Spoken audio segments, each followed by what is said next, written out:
I want to talk about one of my favorite Dogen fascicles for a minute. Is that okay? Can you do some Dogen? Yes, for Dogen. And it's Gabyo, painted rice cakes.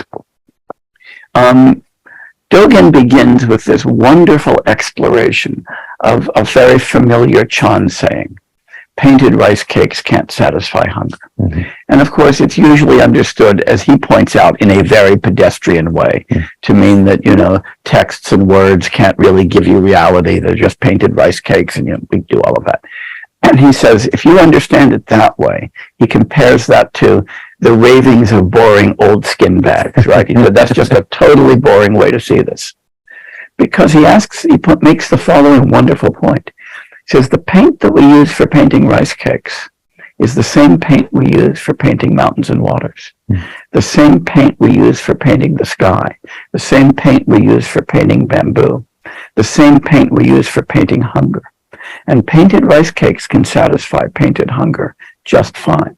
And his point, it's very, very, very profound, that the boring reading of painted rice cakes suggests a duality between appearance and reality, and that we're just stuck with appearance and have to somehow get to reality. And Dogen's point is that all we ever have is the way the world appears to us. That's it. That you don't get behind the painted rice cakes and find real ones. Yeah. It's paint all the way down. And what he's talking about is cognitive construction.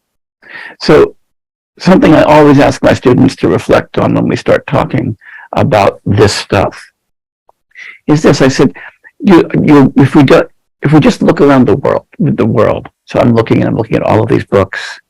I'm looking at this beautiful Tangyur and Kangyur here. I'm looking at you. And if I were to just ask myself naively, what Husserl beautifully calls the natural attitude, how does the world look? I'd say, well, here's how it looks. Let me describe the books. Let me describe the colors here. Let me describe Daniel.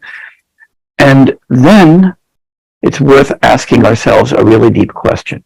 And it's a question that Buddhist philosophers ask in terms of the 6 realms within the wheel of cyclic existence. Imagine a bee flying through here. Bees have these amazing compound eyes with a toroidal space, and they can see in the infrared and the ultraviolet. And so when they look at this room, things are shaped differently, things are colored differently, everything is different from the way we see it. And then imagine a dog coming in.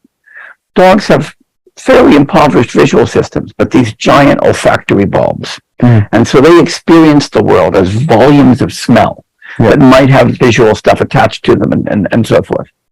And so the dog is going to experience this world completely differently. And now ask yourself the stupidest question you could possibly ask. Who's right? Does the world really look the way the bee sees it? Or does it really look the way I see it? Or does it really look the way the dog sees it? And the moment you ask yourself that question, you realize there is no way the world looks. There's just a way it shows up for me, shows up for a dog, shows up for a bee. And once you realize that, then you realize the depth of objective illusion. It's not just that I might see something wrong. It's that everything I see is wrong. Wrong not because it's not the way it shows up for me, but because my naive, immediate way of accepting my experience is to think that my senses and my mind are just handing the world to me as it is.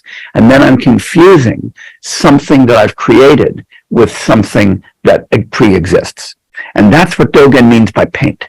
I'm painting the world constantly. And it's only by painting it that I can experience it. If you say, no, I want to get beyond that. I want to see the world directly. That means seeing the world without experiencing it. And you can't do that.